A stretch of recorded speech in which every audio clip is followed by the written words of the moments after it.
This program is brought to you by thepodcastfactory.com.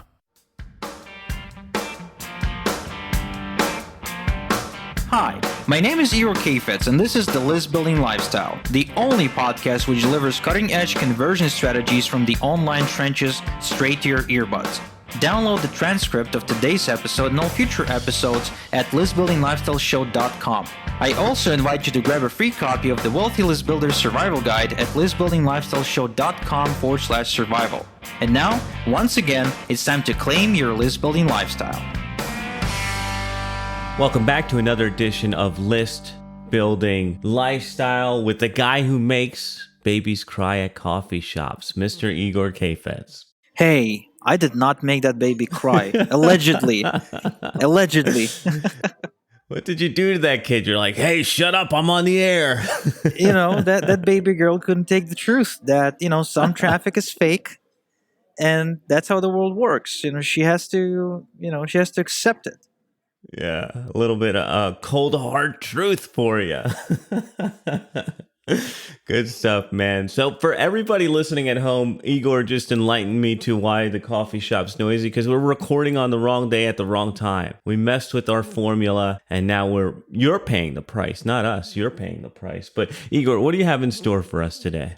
Well, today I want to talk about some of the fundamentals of success in our industry, and that is this: there's this misconception people have that tells them that I gotta go ahead and I have to come up with the next Google or Facebook or the next groundbreaking idea, the next Netflix or something. When in reality it is not required.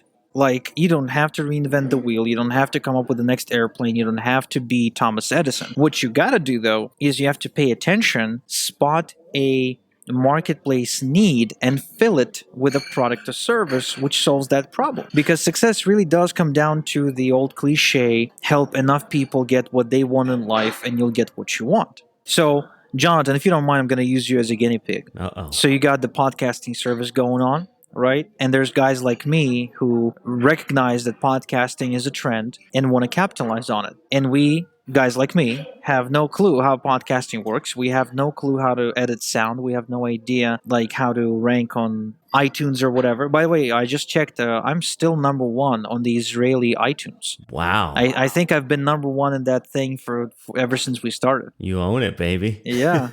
So guys like me have no idea how to do that. So what we do, we seek out guys like you, right, through referrals, through research, and we say, hey, Jonathan, please, I have this need. I need your help, right? And you say, okay, it's going to be XYZ dollars. That's the schedule. This is the protocol, and that's how we're going to do it. And bam, you got yourself a client, which has been, with you for now, 6 months? Yeah. So all you've done, really, you haven't tried to reinvent the wheel. You simply acquired a skill set, which is how to, start, record, and produce podcasts. You built a system for that, right? And you offered to fill the void in the marketplace, because I did not see anyone else offer any such service. So now I'm sure there are some people out there who offer similar services, but for whatever reason, I decided to go with you, right? I didn't even talk to them. It's because of the people I'm associated with. It's my connections. Probably. Yeah, it's because I was listening to Ben's podcast and Dan's podcast. Like, who the hell is this Jonathan guy? Why is he on everyone's podcast? So eventually, I ended up reaching out to Ben and then asking him to do the intro. But that's not the point, man. Stop, with all the self-serving advertisements on my show, please. If you want some advertising, you have to pay for the airtime. Pay for the ads. Yeah, now it's educational time.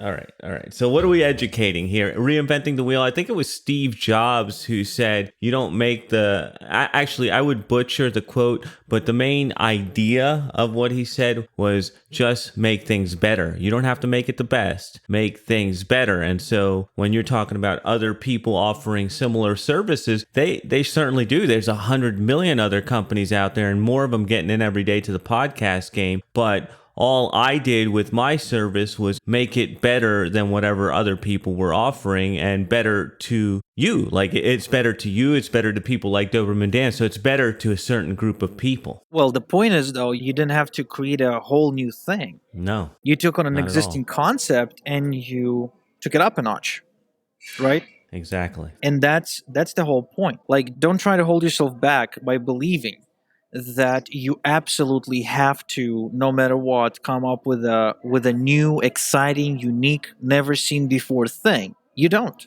You just have to take an existing concept or product and make it a little bit better and put a spin or a twist on it as your own, which is how I stepped into this marketplace. My first product was a mindset product, which sold 4 copies at $27, but it was a spin off of another product which I've seen someone else sell and which I purchased. It was 4 interviews about mindset for $9.97. So I purchased that and I was like, man, this is an actual product and I just paid $10 for it. Maybe I could sell a product like that on my own. So I went out there, I researched a whole lot.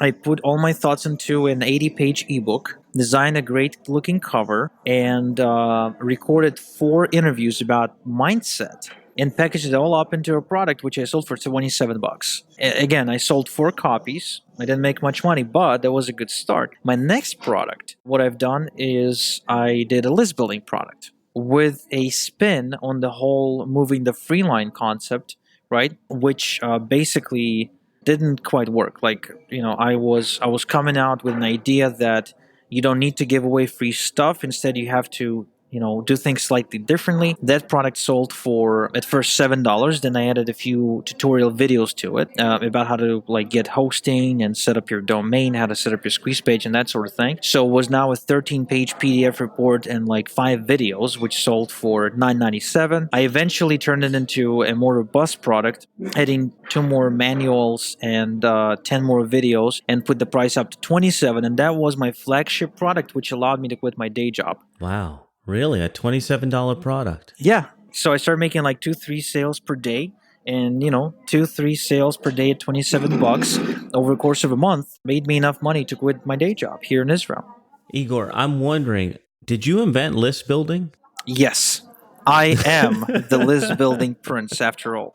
But no, I obviously did not invent list building. I think that there is no one person who did, but it does. Like, I want to believe that list building, like, you can trace it back to direct mail. Only it's a slightly different concept because direct mail, you kind of rent lists, right? Yeah. When in list building, you build a list. So, but the point is, though, that by the time I decided to get into the list building niche as an expert, as an authority, you already had so many people, leveraging that. Like, you had all the big gurus like John Reese and Frank Kern and Ryan Dice and Perry Belcher and Perry Marshall and Ken McCarthy and all those guys. Like, I'm not even including all the like offline folks like Dan Kennedy and Jay Abraham and Rich Sheffer, etc. So everyone was teaching list building, right? And all the smaller gurus from the Warrior Forum, where I kind of started. So anyway, when I was stepping into this niche, it was already crowded. At first, I thought it was a bad thing, but eventually, I think I read a book or something which said that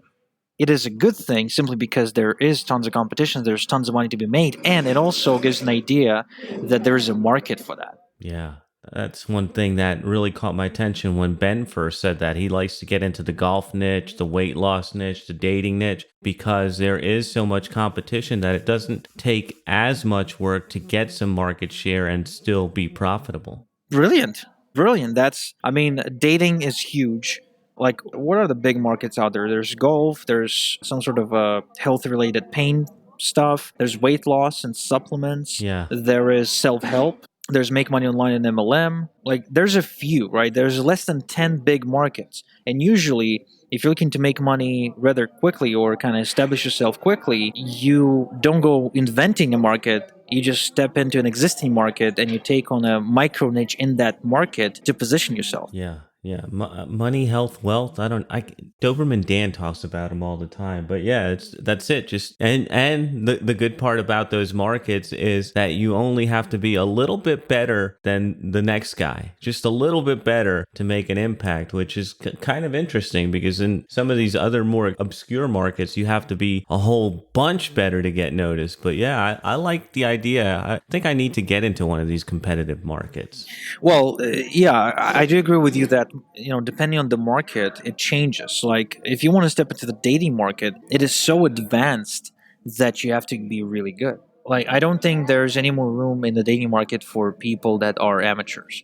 But there's definitely, I see tons and tons of amateurs, for example, in the make money online space, because the market is full of consumers that are brand new. Like 95% of the market when it comes to the make money online space are brand new people that have no experience, people who have no understanding of list building, people who have no understanding of email marketing, and like the folks who never really, like, who failed to launch, if you will. So they forgive incompetency, unlike the dating market, which is super advanced. Like, even if all you do as a consumer get on YouTube and spend one day watching YouTube videos on dating and pickup artists, man, you're going to see how competitive the damn thing is. So obviously, do your research, but remember that all you're looking for is a need you can fill. That's all you're looking for. You don't look to reinvent anything. You're just looking to fill a need and help people solve a problem of some sort. And that is what's going to take you to making your first full-time income. There's something I always think about, and you mentioned it, is there's two ways to be an expert. You can be a research expert, as you were with the first or the mindset product. You went in there and you research, knew enough to write an 80-page ebook, or you can be a real world expert where you have real life experience. And that's something that I think people miss out on, is when you're first starting out, if you just do a ton of research, you can still put out a product, you can still be an expert. It's just a different kind of expert. Well, yeah, I remember speaking with, who was it? It was either Kevin Rogers or Andre Chapron.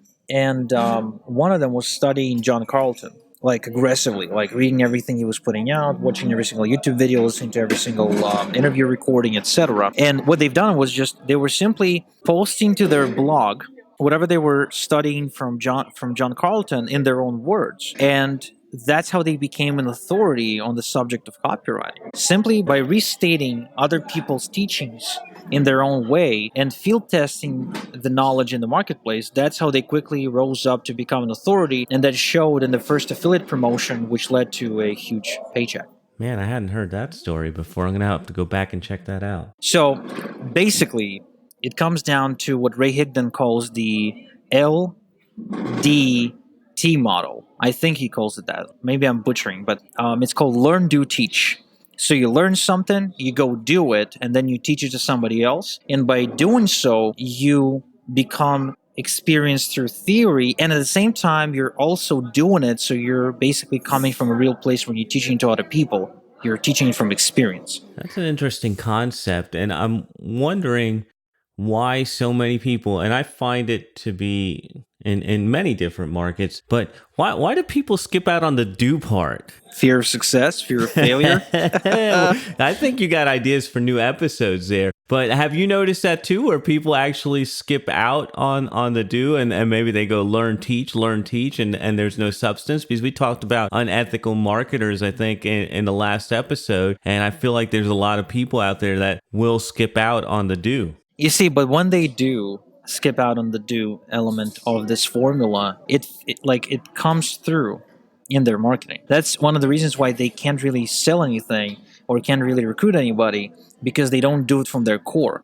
John, it's funny, did you ever study body language, and specifically body language when the person's lying? Yeah, absolutely. So there's a great show, it's called Lie to Me.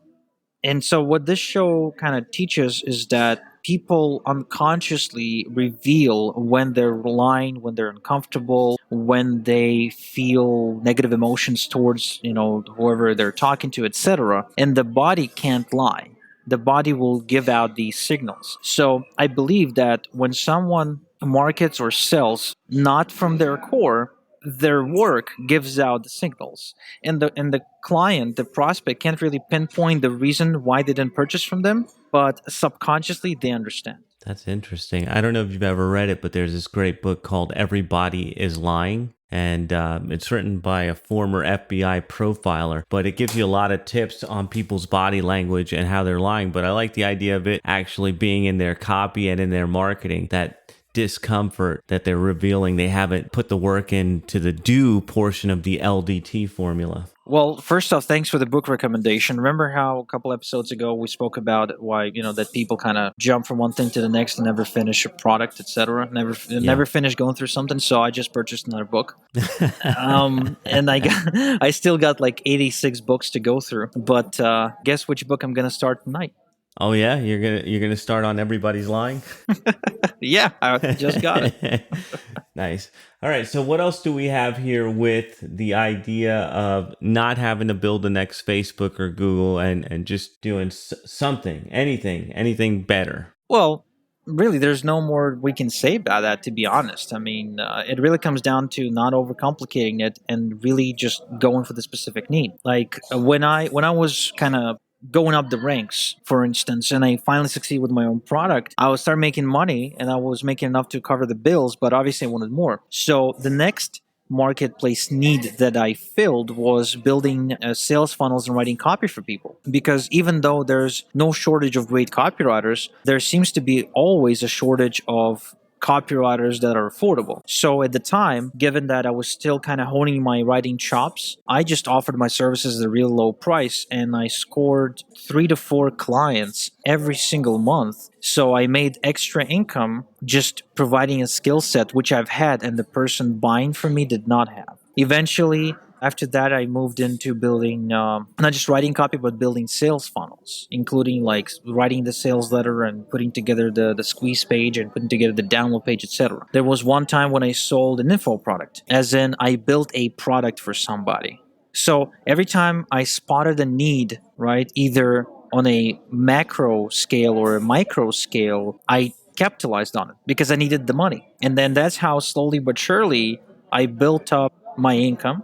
And eventually I dropped many of these services and moved into things that I truly enjoyed. But as I was, climbing the ladder, right, I simply went for those specific, needs that I realized I could fill. And that's it. That was my philosophy at the time, just constantly in search of opportunities where I could be of help to people. I like the idea of taking on clients to bolster up your do muscle. That way you got some experience and it was on other people's stuff. You got to get some feedback on the work you were doing and see some results. And eventually you moved out of all of that and into all your own stuff. But it definitely, I imagine it had a big impact on how you market and how you do stuff today. So that's a cool little piece of advice there, Igor. What do you have coming up for us next time? Well, first off, before I share what we got coming up next time, you're absolutely right, man. I was getting paid to get better. I was forced outside of my comfort zone. So overall, these experiences have led to the creation of, the list building prince. So you are owning that one. Yeah, it's sticking, man. It's sticking. So next time, we're hosting Matt Trainer. And this is a guy who, for most people doesn't need no introduction. However, just in case you don't know, Matt Trainer is one of the first internet marketers to ever work in Hollywood. He built drphil.com. He built Paris Hilton's first website. He worked with Frank Kern behind the scenes of Mass Control and Mass Control 2.0. Most recently, he started a project called Team WooCar, which stands for Wake Up, Kick-Ass, Repeat. And they dominated a company called Doobly and just pretty much just cashed in big time and built a gigantic team. So anyway, the guy is like he's got the Midas touch when it comes to working from home, and he's got a unique personality, which is very different from most personalities I meet on the internet. So I decided to invite him, interview him, and see what he has to say about what's the fastest way to succeed working from home. Excellent. Looking forward to that. So, boys and girls, this is the end of another list building lifestyle, but we will be back in your earbuds next time. Thanks for tuning in. Thank you for listening to the List Building Lifestyle. Make sure to subscribe on iTunes or Google Play to never miss an episode. Because who knows, just one conversion tactic we share on the show might double your list and double your business. Download the transcript of today's episode and all future episodes at listbuildinglifestyleshow.com. And don't forget to claim your complimentary copy of the Wealthy List Builder Survival Guide at listbuildinglifestyleshow.com/survival. This is Igor Kheifets, and until next time we talk, have a good one.